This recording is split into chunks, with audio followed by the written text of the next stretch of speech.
All right. Well, good afternoon, everybody. I'd first like to thank Kayla, David, Nico, Ryan, and all my friends at Gore for allowing me to share the long-term results of the atrial septal defect occluder assured trial for combined pivotal and continued access cohorts today.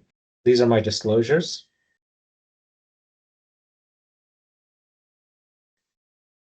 So just a description of the device. The Gore Cardioform ASD occluder is an implantable occluder and delivery system.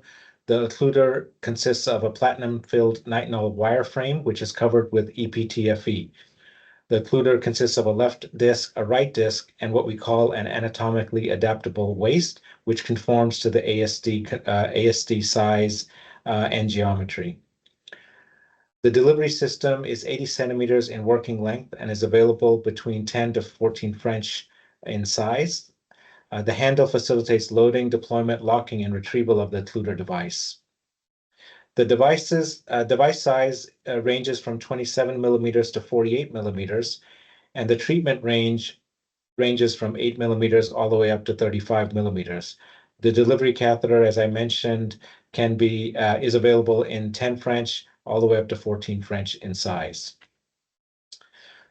So we'll just go over this video showing deployment of the Gore Cardioform ASD occluder device. This is the left atrial side, which is being deployed. The waist is then deployed, and then you can see there the right atrial side of the device.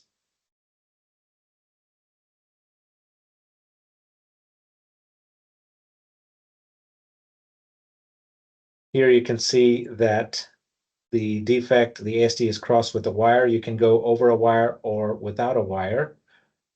Here you can see the left atrial side of the device, which is being deployed. The entire system is then brought back. The septal rims are engaged, and the right atrial side of the device is then deployed. The device is then locked, and once the operator is satisfied, the retrieval cord is removed, leaving the device in place. So we'll go over the logistics and timelines of this study. The first patients were enrolled in March of 2017, and enrollment was complete in September of 2017. The first enrollment cohort, the pivotal cohort, consisted of 125 patients. The FDA submission occurred in November of 2018, and this led to FDA approval of the device in May of 2019. The FDA allowed us to continue to enroll patients so we can understand the long-term effects of this device. So in December 2017, we started enrolling patients in the continued access cohort. Enrollment was complete in July of 2018, and we enrolled 444 patients. So I'll go over the combined pivotal and continued access clinical study design and objective. The study design, this was a prospective multicenter single-arm comparison to performance goals which were derived from clinical study outcomes for other devices indicated for ASD closure. The study objective was to evaluate the safety and efficacy of the Gore Cardioform ASD occluder in percutaneous closure of ostium secundum ASDs. There were 22 sites, U.S. sites, that participated. Each site was allowed two subjects as training cases before the pivotal patients were enrolled. There were a total of 125 non-training subjects who were enrolled in the pivotal phase and 444 in the continued access phase. The primary endpoint follow-up was at 6 months. However, we did follow these patients for 3 years for all implanted subjects. The study population consisted of patients with secundum ASDs that measured 8 to 35 millimeters by stop flow balloon sizing. You obviously had to have interatrial shunting with evidence of right-sided heart volume overload. No concurrent cardiac conditions that could elevate the morbidity or mortality beyond what is common for an ASD, and there were no age limitations in this study. There were two co-primary endpoints. Co-primary endpoint 1 was defined as closure success, and this was defined as clinical residual defect status of occluded or clinically insignificant as determined by the echo core lab at 6 months evaluation among subjects with technical success. Co-primary endpoint 2 consisted of composite clinical success, which was evaluated at 6 months among all subjects who underwent attempted study device closure. And for this, patients must satisfy all three of the following criteria: technical success, which is defined as successful deployment and retention of a study device at the end of the procedure; safety success, including safety components through 30 days and 6 months; and closure success, which was defined as complete closure or an insignificant shunt at 6 months. Secondary endpoints included technical success, procedural success, but we also evaluated long-term closure success, both at 1 year and 36 months, and long-term composite clinical success, similarly at 12 and 36 months. We also looked at safety outcomes through 3 years and clinically significant new arrhythmias, both early and at 3 years follow-up. This slide goes over patient analysis population, and it basically shows how many patients were evaluated for each outcome. We started with 569 patients who were enrolled in the pivotal and continued access cohort. Clinical success was evaluated in 534 patients. All patients were evaluated for safety endpoints at 30 days and at 6 months. Technical success was evaluated in 526 patients, and 43 patients had unsuccessful implant of a device.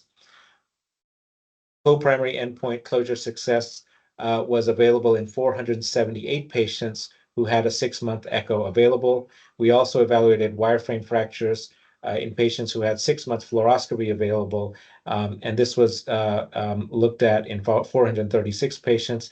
Again, I'll go over the 36 months data for wireframe fracture towards the end of this presentation. Most patients were less than 18 years of age, 70%.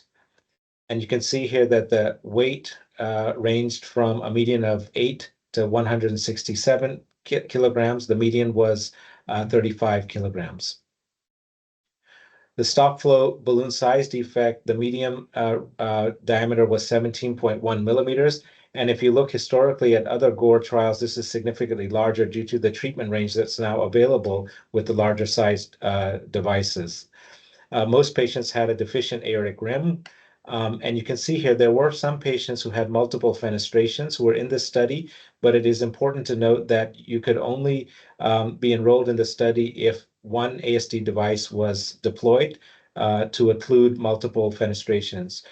Multiple devices were not allowed to be deployed as part of this study. Most patients, 92% of patients underwent ASD closure with a study device. There were 3% of patients who underwent ASD closure with a non-study device, and no ASD device closure was accomplished by the end of the study in just over 4% of patients. This table goes over the device sizes that were implanted, and you can see that devices were implanted that ranged from 27 millimeters to 48 millimeters. Only 12.7% of patients had a residual shunt at the end of the procedure. This slide goes over primary and secondary clinical endpoints at 30 days and 6 months, but I will go into each outcome in detail in some of the following slides. Closure success at 36 months was achieved in 100% of patients. In almost 97% of patients, the defects were completely occluded, and 3% of patients had a clinically insignificant leak. And you can see here that most of them, again, 97% were completely occluded. And those who had a clinically insignificant leak fell into the small or moderate range, and all of these patients had RVs that remodeled to completely normal size. This slide goes over the 6 months and 36 months endpoint outcome. You can see here that the composite clinical success was similar both at 6 months and 36 months. Device events occurred in 15 out of 534 patients at 6 months, and there were only 2 new device events at 36 months. Clinically significant new arrhythmias were seen in 24 patients at 6 months, and there was no new arrhythmia seen between 6 months and 36 months. Of those 24 patients, 20 of those patients had arrhythmias that had resolved, and in 4 patients, the arrhythmias were ongoing at the time of data lock.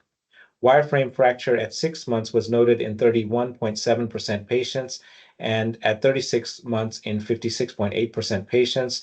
However, you will notice that there were many patients who were lost to follow-up for evaluation of wireframe fracture at 36 months due to the COVID pandemic. There were no clinical sequelae noted in any patient at 6 months or 36 months follow-up. The Gore Cardioform ASD occluder device clinical trial summary. Successful device implant was achieved in 92% patients. 100% patients underwent clinical closure success or achieved clinical closure success. There was complete echocardiographic occlusion in almost 96% of patients.